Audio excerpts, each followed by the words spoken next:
Bonjour à tous, nous voici de retour sur les réseaux sociaux, les essais vous connaissez, retour sur le parcours Occitanie. Pour petit rappel, on part de Toulouse, on monte Montauban, Caussade, on sort de l'autoroute, on file vers Rodez, Villefranche-de-Rouergue, Rodez. Petite pause, étape 2, fin de l'étape 2 à Rodez et on redescend Rodez, Albi, Toulouse. Une boucle de 350 km quasiment, où on va alterner 3 étapes de façon à voir les différentes configurations. Et c'est ça l'intérêt de ce test, pure autoroute, nationale, départementale et ensuite retour par un mix national et 4 voies. Donc 3 parcours, 3 étapes, 3 profils différents. Ça va nous permettre de voir tout ce qu'a le camion dans le ventre. Et aujourd'hui, il est derrière moi, MAN, le MAN D30, le tout nouveau avec la nouvelle chaîne cinématique. Alors on va dire, vous savez, les raccourcis rapides, c'est le moteur du Scania. Attention, n'allez pas trop vite.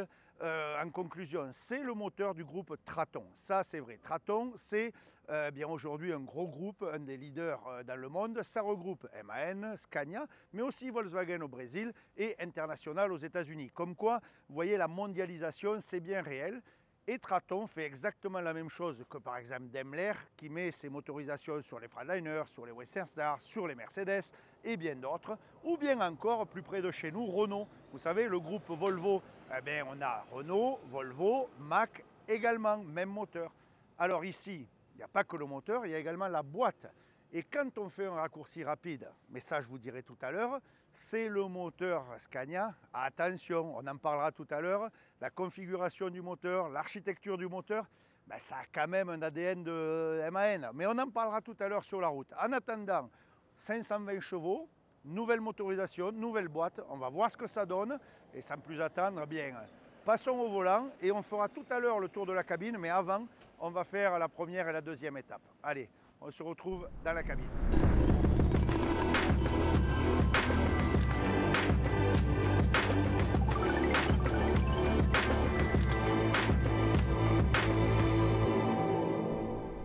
Allez, c'est parti, première étape, et puis vous savez, le circuit Occitanie, je démarre d'entrée puisque le premier juge de paix, il est juste à la sortie du péage quand on s'enclenche sur la 62.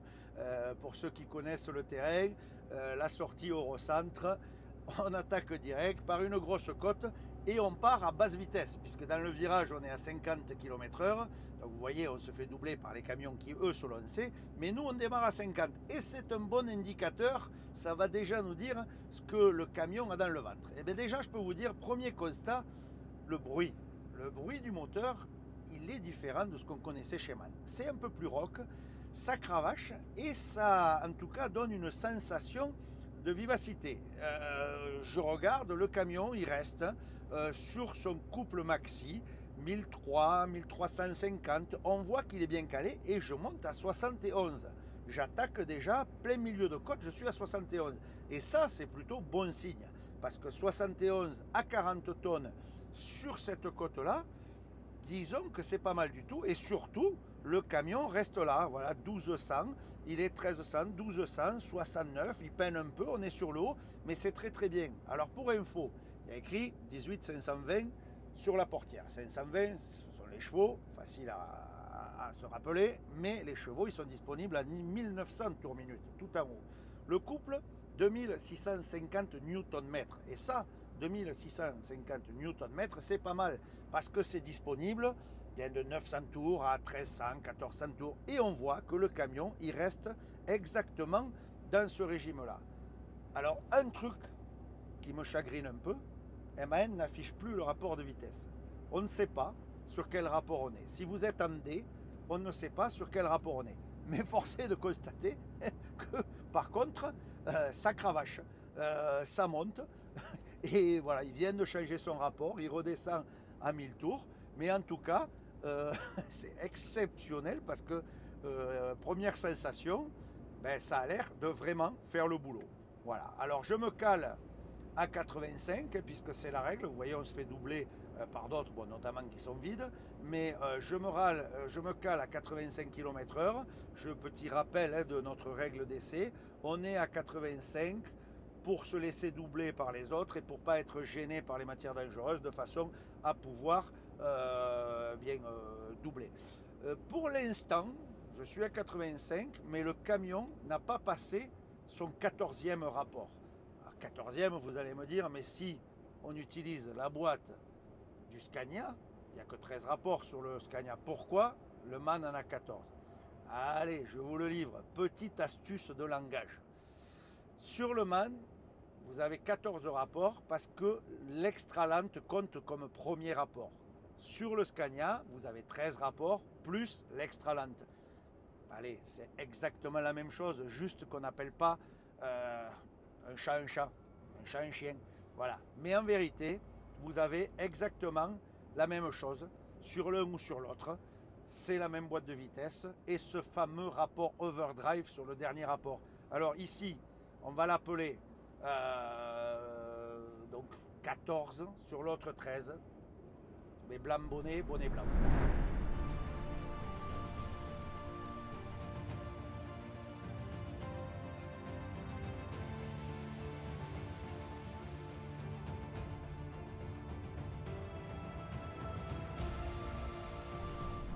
Autre constat de ce nouveau MAN, le prédictif. Vous savez, c'est ce système qui va adapter le rapport, la vitesse en fonction de la topographie. Eh bien, là encore, on voit que comme tous les camions modernes dernière génération, ça fonctionne drôlement bien. Vous voyez, là, je suis à 92 km/h. Vous vous rappelez, je vous ai dit que j'étais programmé à 85. Eh bien oui, il se laisse glisser, éco-roll 500 tours minute. Il se met en roulette le camion et il profite. Il laisse glisser 91, 92 sans dépasser la limite de vitesse, puisqu'évidemment, le chrono, lui, il enregistre tout et en dessous de 45 secondes, clac, il revient se mettre à 90 de façon à ne pas afficher de survitesse. Eh bien, tous ces mètres et voir ces centaines de mètres et voir ces kilomètres en roulette, eh bien évidemment, ça va vous faire gagner du gasoil puisqu'on est toujours à 500 tours minute. Et vous voyez, il se laisse même mourir. On redescend 88, 87, 86, 85, toujours en roulette. 84. Tiens, ah, ça y est, il le renclenche. Il se laisse même descendre en dessous de ce que nous avions programmé, puisque tout ce qu'on a gagné avant, eh bien, on le récupère là. Donc, évidemment, cette conduite intelligente, ça joue sur la consommation. En revanche, au volant, zénitude, parce que qu'est-ce qu'on aurait tendance à faire? Bien, rappuyer. Erreur, puisque sur le temps global, on ne perd rien, puisque ce qu'on a gagné, on le récupère, ou ce qu'on a perdu, on le récupère après. Et niveau consommation, par contre, là, ça joue énormément. Donc, c'est vrai, si on voit parfois ces camions faire le yo-yo, ces camions modernes, ben c'est tout simplement pour optimiser la consommation.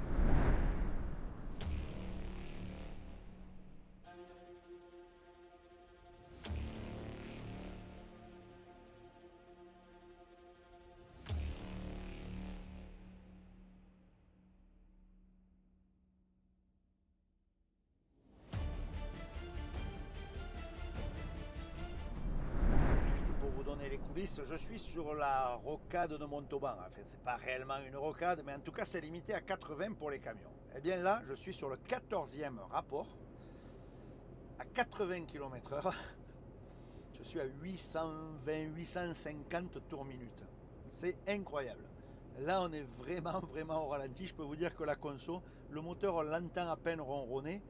C'est magique. Tiens, en vous parlant de tours minute, le tableau de bord du MAN, j'adore. Alors à part le bémol qui n'a pas le rapport, alors le rapport vous pouvez l'avoir affiché si vous vous mettez en manuel, mais donc c'est pas le but de notre essai.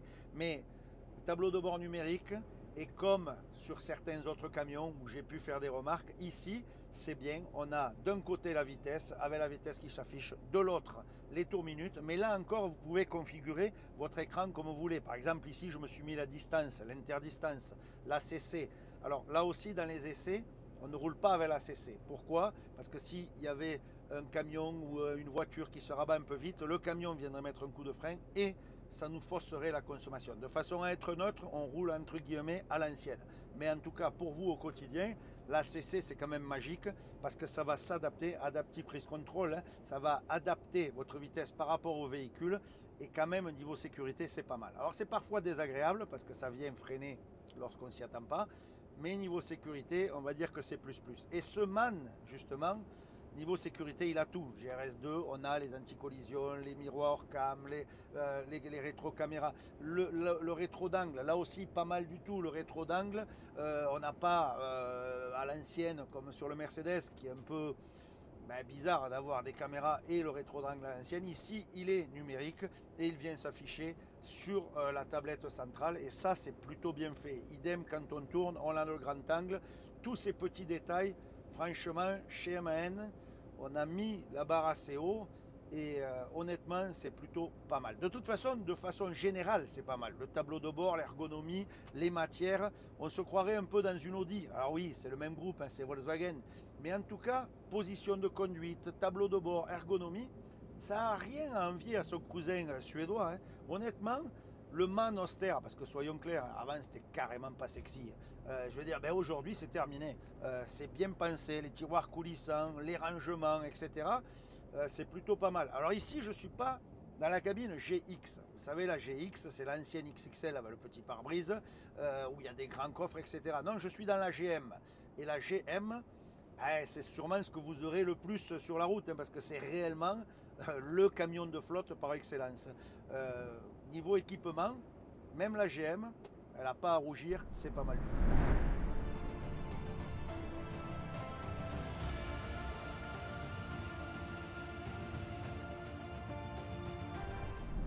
Allez, parlons un peu de la stratégie des changements de rapport, des régimes et du moteur en lui-même. Bon, on voit vraiment, je suis après Montauban, là, sur la fin de la première étape, donc il y a quelques montées-descentes et on voit que le camion il optimise, il vient descendre.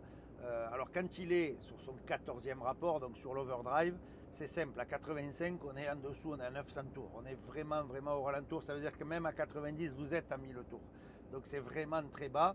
La moindre côte qui se profile, sans vraiment le sentir, clac, il vient descendre son rapport et il quitte l'overdrive, donc ça remonte à 1100, 1200 tours, mais il garde la patate, c'est-à-dire qu'il ne vient pas s'asseoir, et c'est peut-être ça le secret qui va faire la différence. On l'avait déjà vu hein, sur le Scania, ça c'est une stratégie que tout le monde adopte plus ou moins. Attention, si les organes sont communs, c'est comme entre Volvo et Renault. Les programmes et les spécificités de chacun changent. Chez MAN, il y a un changement de rapport, ou en tout cas une gestion des rapports qui est un peu différente. Et on verra si ça fait son effet à la fin. Parlons du moteur. Donc vous savez, je vous ai dit tout à l'heure, attention, n'allez pas trop vite en conclusion, le moteur Scania, le moteur MAN, soyons clairs. La boîte de vitesse sur ce MAN, c'est une Scania. Là, il n'y a pas de photo, il n'y a pas machin, etc. En revanche, pour le moteur, je serai un peu partagé. Et là, c'est le journaliste qui parle. Je suis assez neutre, on ne va pas vous dire ça, on ne va pas avoir ce discours ni chez MAN, ni chez Scania. Mais regardons un peu ce moteur. Alors, 6 cylindres en ligne, 12,7 litres de cylindrée. Si on prend le D26, c'est-à-dire le moteur MAN de génération précédente, c'était 12,4. Donc on est assez proche. Mais regardons l'architecture. Monoculasse. Chez Scania, sur les 6 cylindres, il n'y avait pas de monoculasse. Chaque cylindre, une culasse. Terminé. Monoculasse. Arbre à cam en tête. Là aussi, il y a quelque chose qui change. Mais pourtant, sur le MAN, le D26, c'était bien ça. Distribution à l'arrière. Sur l'autre, c'est à l'avant. Donc on s'aperçoit quand même que ce D30, il a beaucoup d'ADN commun avec le D26, avec l'architecture du D20 ou encore du D38. Quoi? Donc ça veut dire quoi? Ça veut dire que sûrement les ingénieurs ont quand même pas mal travaillé du groupe, donc c'est Traton, mais on voit que quand même il y a beaucoup de choses communes. Donc moi je dirais que ce nouveau moteur groupe, il a un fort ADN MAN. Donc ça, c'est peut-être à faire réfléchir et arrêter les conclusions trop rapides. Idem, si on regarde la production du moteur, ce moteur, il est produit à Nuremberg. Alors oui, Scania produit le sien de son côté, mais la base est la même, les éléments techniques sont les mêmes, mais chacun le met à sa petite sauce. Et ça, c'est plutôt pas mal parce qu'on garde une identité pour chacun. En tout cas, cette chaîne cinématique D30 avec la boîte, elle sera commune sur les Navistar, sur les Volkswagen Meteor, sur les Scania et donc maintenant sur les MAN. Comme quoi la stratégie groupe, ça a quand même du sens.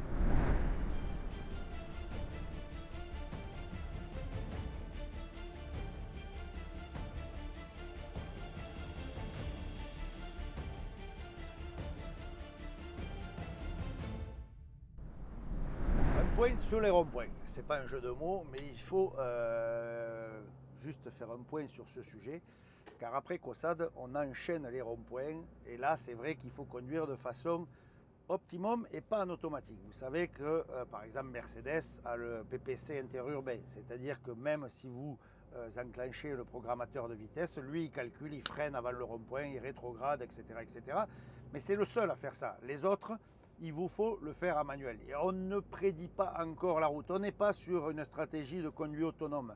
La conduite autonome, ça viendra plus tard. Mercedes est très en avance sur le sujet. C'est pas ce qu'a adopté MAN.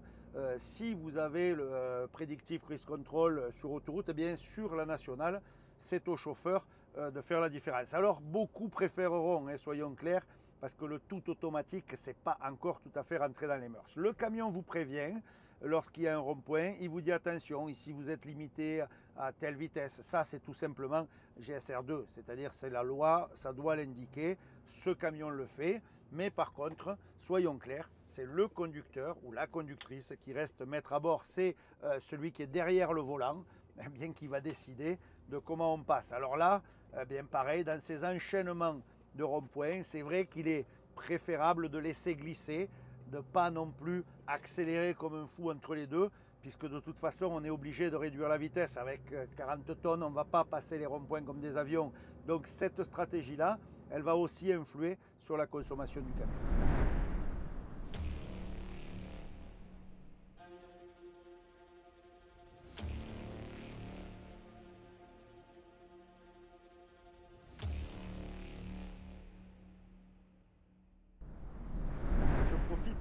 De la traversée des villages, notamment à Sept-Fonds où c'est un peu serré, etc., pour vous parler des rétroviseurs caméra. Alors OptiView sur MAN. Alors c'est bien parce que du coup on n'a plus les rétros et quand on se croise, par exemple là je croise un bus, ça passe assez vite, c'est bien de ne pas avoir les rétros, donc ça c'est plutôt un bon point. Au niveau de la vision, chez MAN c'est un poil étrange. Alors là je suis en dessous de 50 km/h, donc du coup ça s'est mis en grand angle, j'ai une supervision, ça me plaît énormément. C'est vrai, c'est large, c'est clair. En revanche, le fait de séparer l'écran en deux quand on est alors ça change en fonction de la vitesse, qu'on est au-dessus de 60, etc. C'est un peu compliqué. Idem lorsqu'on attelle. Tout à l'heure j'ai attelé la remorque et je dois vous avouer que j'étais perdu. Alors on peut évidemment changer la vue, mais petit temps d'adaptation, on s'y fait. Par exemple là, dans le village, je suis à 35, donc là c'est super, c'est grand angle, etc. Mais le fait que le grand écran soit coupé en deux, c'est parfois un peu délicat. En tout cas, ça demande un temps d'adaptation. Donc vraiment, celui qui aura ce camion au quotidien, je pense qu'il aura ses réflexes, etc. Mais quand on saute d'un camion à l'autre, le MAN, côté rétro-caméra, c'est un peu perturbant. Voilà, c'est aujourd'hui quasiment tout le monde là, chacun a sa stratégie. Pour ma part, je ne vais pas cocher la case du bon point. Ça demande un temps d'adaptation et je trouve ça un peu délicat. Voilà, chacun jugera par lui-même, mais pour ma part, un peu compliqué. Donc, on ne va pas mettre un point supplémentaire.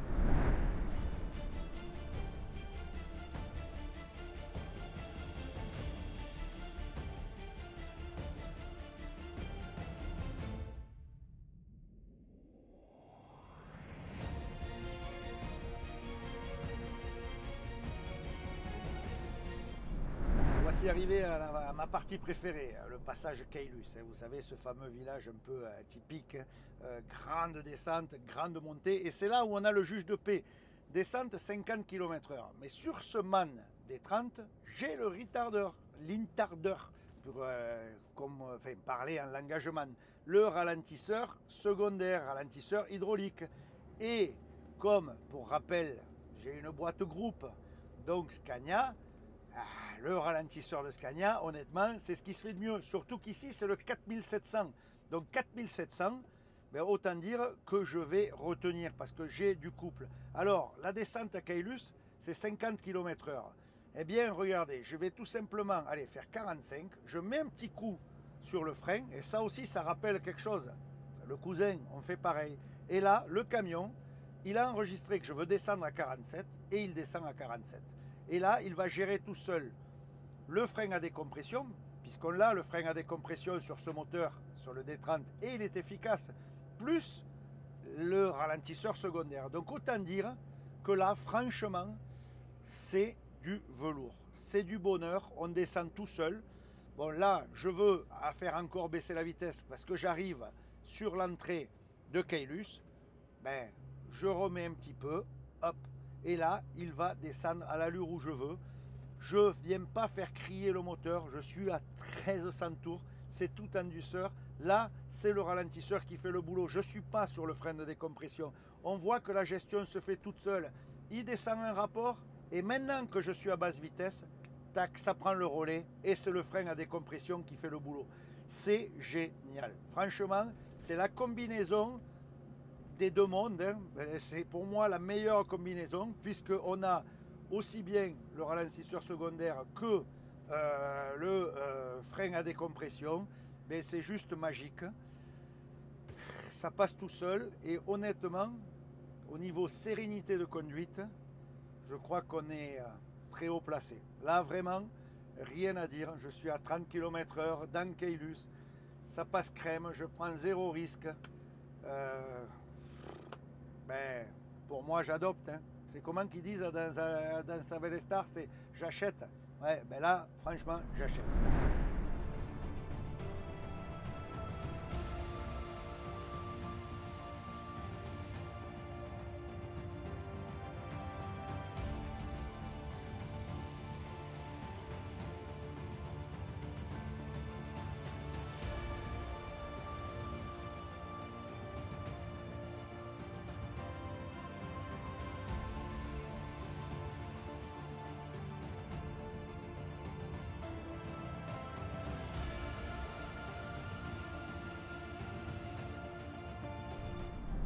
Deuxième effet qui se coule, là, Caylus, la remontée. Et là, ben, en bas, on est à 30 km/h. Hein, donc autant dire, on part de zéro. Et là, je ne vais pas jouer l'économie, le machin. Je vais rester à la pédale et je vais le gérer moi. Parce qu'on est dans la vraie vie. Et dans la vraie vie, ben, on le gère à la pédale. Donc, je mets un peu de gaz dès le départ. On commence à remonter. Mon camion vient se caler à 50 km/h. Évidemment, je vais devoir relâcher à la première épingle. Vous connaissez le terrain, c'est vrai que c'est un peu chaud, donc je relâche tout simplement parce que je ne veux pas virer mon camion. Je passe la courbe à 38, 40 km/h, il descend un rapport. Alors toujours inconvénient, je ne sais pas sur quel rapport je suis, mais je vois mes tours minutes. Et là j'ai une stratégie qui venait un peu chercher la puissance, mais de suite il se remet à 1300 tours, ça veut dire qu'il privilégie le couple. Sur les épingles, ben, je suis obligé réellement de baisser ma vitesse, tout simplement parce que c'est très serré, donc on vient élargir pour faire passer la remorque, et là ça tombe quasiment à zéro, je suis à 20 km/h, mais on sent que le camion, il a de la réserve, ça ronronne, et il vient chercher la puissance. Je suis sur le haut du régime, 1500, 1600, et hop, il vient tomber à 1000 tours, reprendre le couple maximum. On voit qu'il y a une réelle combinaison entre gestion du couple et puissance. Et honnêtement, en termes de sensation, eh bien, on voit que le camion, il ne se traîne pas. Ça monte, ça grimpe. Et ça, c'est agréable quand on est au volant. On n'a pas l'impression de subir. On a l'impression de vivre avec le camion. Clac, il redescend un rapport, 1500, ça remonte. Ça fait le boulot. Je ne sais pas ce que ça fera en termes de consommation. Je ne peux pas vous dire les rapports parce qu'ils ne sont pas écrits. Mais en tout cas, en termes d'efficacité et de plaisir au volant, c'est pas mal. Vous connaissez, on vous fait vivre les coulisses. Il y a Fabian, alors pas Fabien, Fabian à côté de moi, c'est le démo driver de Munich. Et lui, il a un ordinateur et il me dit à quelle vitesse de jeu je suis. Donc on monte sur le 10e rapport. Alors attention, comme on n'a pas la même référence des autres, ce serait plus sur le 9e, voire le 8e, sur un DAF ou sur un autre camion. Donc c'est quand même perturbant. Mais ce que je constate, et c'est très clair, c'est que même s'il vient chercher sur le haut parfois la puissance, de suite quand il change la vitesse, il tombe à 1000 tours minute. C'est-à-dire que là, il joue stratégie couple et ça reprend. Et franchement, c'est super agréable. On vit un peu avec son camion, on ne subit pas. Alors c'est vrai qu'en tant que conducteur au quotidien, vous vous en foutez si vous êtes sur la 8, la 9, la 10, peu importe. L'essentiel, c'est que le camion fasse le boulot. Eh bien, croyez-moi, ici, le man, il le fait. Et là, tout à l'heure, j'avais mis allez, un point minus pour les rétros.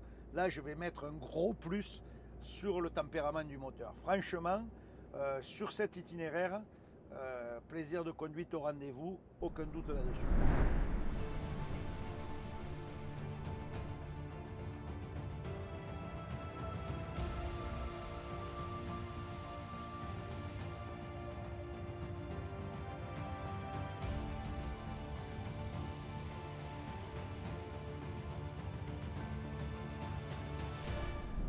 Allez, on continue sur cette deuxième étape et franchement, je me rends compte au fil des kilomètres ô combien la stratégie du camion est bonne, ô combien c'est agréable à conduire.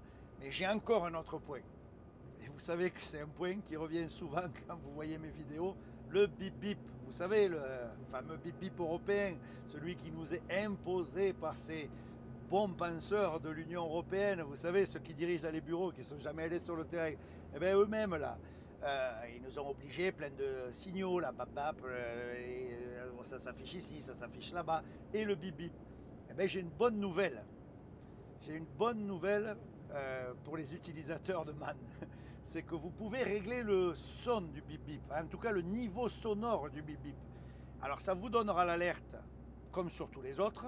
Alors vous pouvez bien évidemment l'enlever au menu, mais à chaque fois que vous redémarrez, il revient. En revanche, sur le MAN, vous pouvez mettre le niveau sonore assez bas.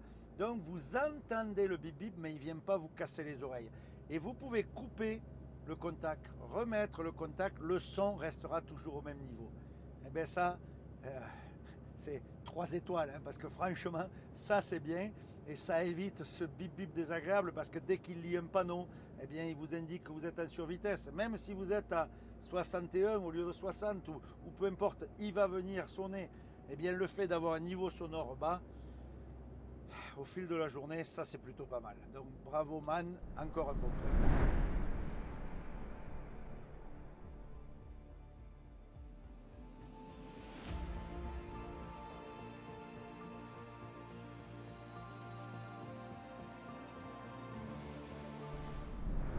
Qui connaissent le terrain, je suis entre Villefranche de Rouergue et Rignac. Et là, il y a une grande côte qui dure assez longtemps et j'ai pu analyser, alors toujours pareil, je ne sais pas la vitesse, enfin le rapport exact, mais j'ai pu analyser un truc et qui est plutôt pas mal et qui, à mon sens, donnera du résultat sur la conso. Le camion, il n'a pas baissé un rapport à l'attaque de cette grande côte, il en a baissé 2, je l'ai senti. Et j'ai vu les tours minutes réellement monter vers 1800-1900, donc la puissance maxi. Donc il est venu chercher les 520 chevaux. Et tout le reste, il s'est laissé descendre sur le couple, c'est-à-dire qu'on a changé qu'une fois le rapport, et il est venu descendre jusqu'à 1000 tours. Donc travailler sur le couple, on évite les changements et les montées, descentes de rapport. Il en a tombé 2, il est monté dans les tours, il cherche la puissance, et après il travaille sur le couple. Et uniquement sur le haut de la côte, il reprend un rapport supplémentaire où il vient rechercher son couple maxi sur le haut de la zone. C'est vraiment efficace, c'est plaisant parce qu'on n'a pas l'impression de se traîner et je pense qu'à la fin, niveau carburant, on va s'y retrouver. Je dis rien, juste feeling avec l'expérience et bon, je connais quand même pas mal le terrain, mais sur ce parcours, cette stratégie-là, je pense qu'elle va payer à la fin. Honnêtement, la programmation, la gestion des rapports, même si on a moteur et boîte identiques aux cousins, c'est quand même différent.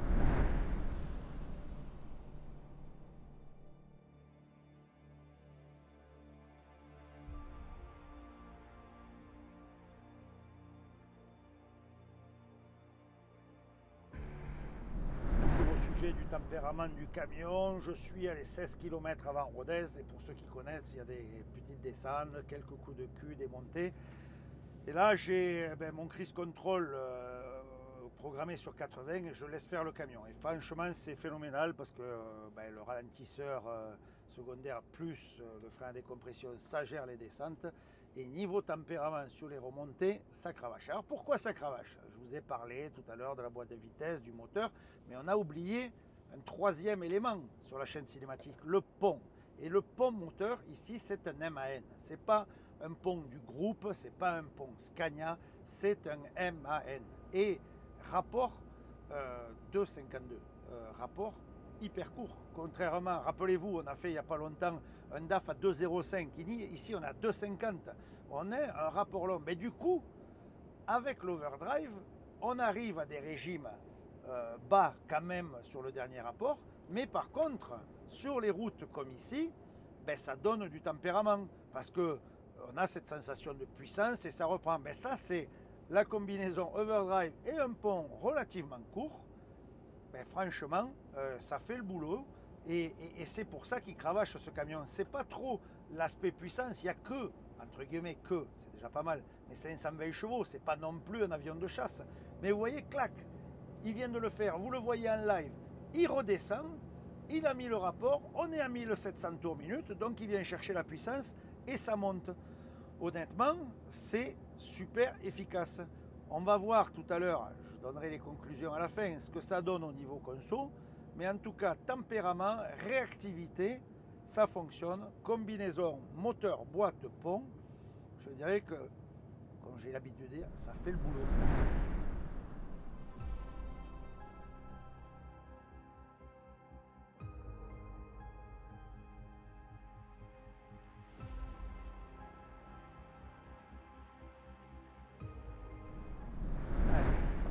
De la pause de midi pour faire un petit tour à l'intérieur et pour regarder ce camion de plus près. Alors je me mets à l'aise. Alors bon, ça c'est assez classique, on va faire les choses bien, on va essayer de le faire en live et on va attacher le petit truc ici, comme ça reste là. Donc le volume intérieur du MAN. Bon, cabine GM, hein, donc c'est pas la grande cabine, c'est ce que vous aurez sûrement pour la plupart, c'est ce qui se vend le plus. C'est quand même une belle cabine, ici en version de couchette et de belles couchettes. C'est vrai que même si le matelas est pas bien épais, il y a quand même un sommialate, c'est assez large, c'est assez bien pensé. Les coffres coulissants avec frigo et coffres de rangement, hein, donc ça c'est du classique, on va dire. Pas mal également les tiroirs. Alors vous voyez, il y a pas mal de choses parce qu'il y a toutes mes caméras, etc. Deux tiroirs. Donc là encore, c'est bien pensé, c'est bien fait. Mais surtout, c'est la finition qui est pas mal. Même si là, on n'est pas dans du grand luxe, c'est plus le MAN d'avant. Le MAN d'avant, les plastiques étaient un peu cheap, etc. C'est quand même vraiment bien.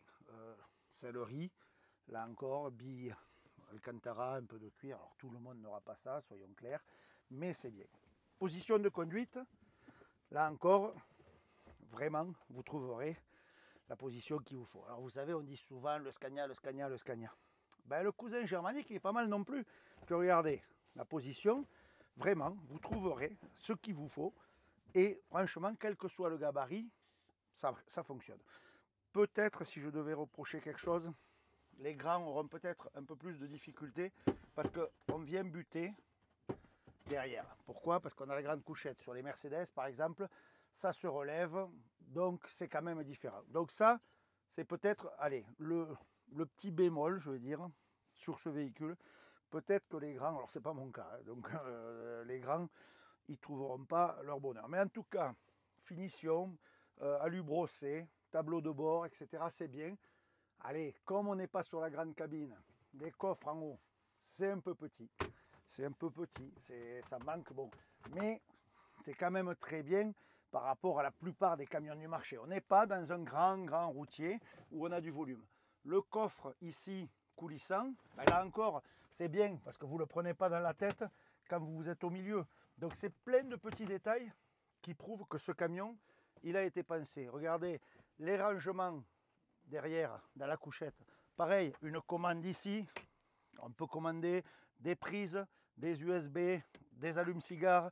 Donc vous pouvez mettre tous vos éléments et ranger pas mal de trucs dans la couchette. Ce qui veut dire qu'en fin de compte, vous avez un espace de vie chauffeur qui est à mon sens très correct pour ce type de camion et cette gamme de camions.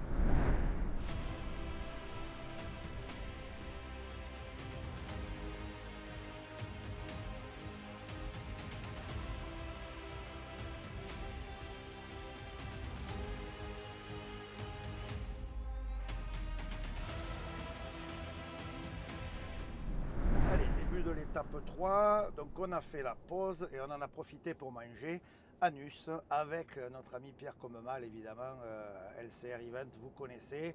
C'est un ancien de la presse, donc il connaît le boulot et c'est toujours un plaisir d'aller partager un moment chez lui. On est bien reçu, on peut laver le camion, faire les derniers détails pour les photos.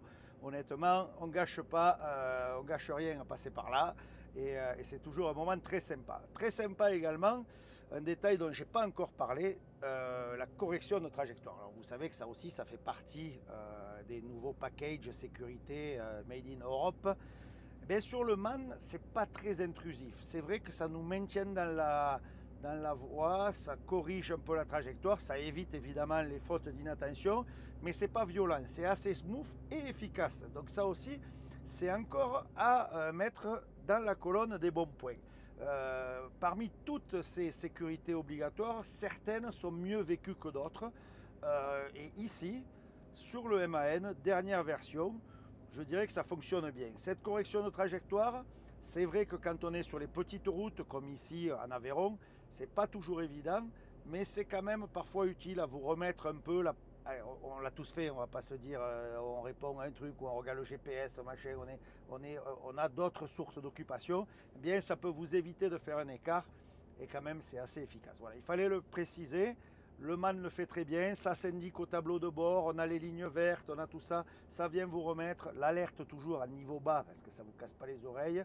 Toutes ces petites choses, vous pouvez vraiment les configurer en plus au tableau de bord. Vous faites dérouler, vous avez vraiment toutes les assistances et vous pouvez configurer comme vous le souhaitez. Et ça, c'est là encore un bon point.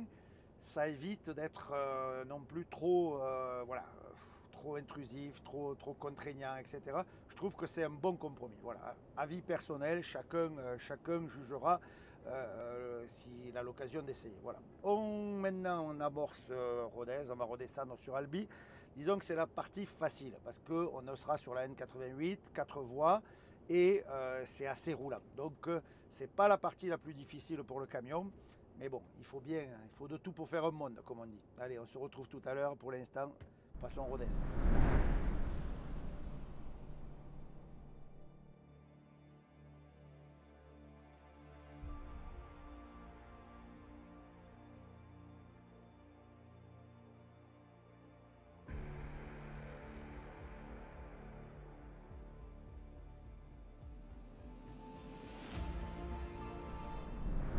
Nous sommes sur les derniers kilomètres de cet itinéraire, de ce parcours Occitanie. On est entre Albi et Toulouse et c'est relativement facile. On ne va rien vous cacher. La conso, elle descend, je la vois fondre. Maintenant, on est à même pas 25 litres au 100. Donc, je peux vous dire que sur ce côté-là, c'est plutôt un bon point. On verra évidemment le final. Mais si on parle chiffres, il y aura un point important à regarder et à noter dans les résultats de l'essai. Vous savez que j'aime bien la technique.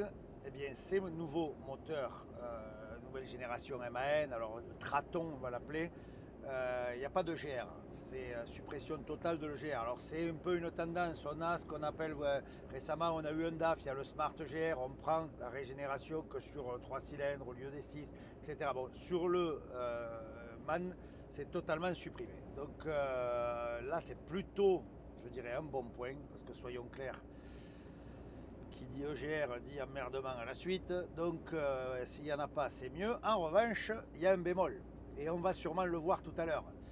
Si on se rappelle le précédent essai, par exemple le DAF sur le même parcours, on avait fait 5,5 litres de consommation d'AdBlue. Je ne pense pas qu'on sera dans ces chiffres-là avec le MAN, parce que qui dit pas de GR, dit un traitement SCR, donc pot d'échappement avec l'AdBlue. Il en faudra évidemment plus pour obtenir les mêmes résultats à la sortie du pot d'échappement. Donc il y a 2 injecteurs d'AdBlue sur le MAN et donc on devrait vraisemblablement avoir le double de consommation. Il n'y a pas besoin d'être un génie pour comprendre ça. Alors c'est vrai, si on a une bonne consommation de carburant et un poil plus d'AdBlue, l'AdBlue est quand même bien moins cher et on en consomme moins que du gasoil. Voilà, tout ça, il faut quand même l'analyser. J'aime bien appeler un chat un chat et j'aime bien dire les choses, vous savez, je suis transparent. Donc côté AdBlue, je ne pense pas que le MAN marque des points et on le verra sur les sur le total, hein, sur le résultat final. Voilà. Donc les chiffres, c'est important de bien les lire et surtout de bien les analyser.